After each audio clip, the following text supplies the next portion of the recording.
कन्हैया से कह दो कि दर पे सुदामा गरीब आ गया है, कि दर पे सुदामा गरीब आ गया है।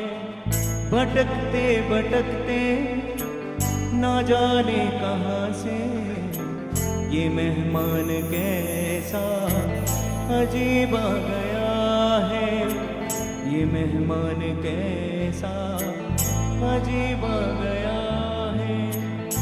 सुनते ही दौड़े चले आए मोहन, लगाया गले से सुदामा को मोहन, लगाया गले से सुदामा को मोहन।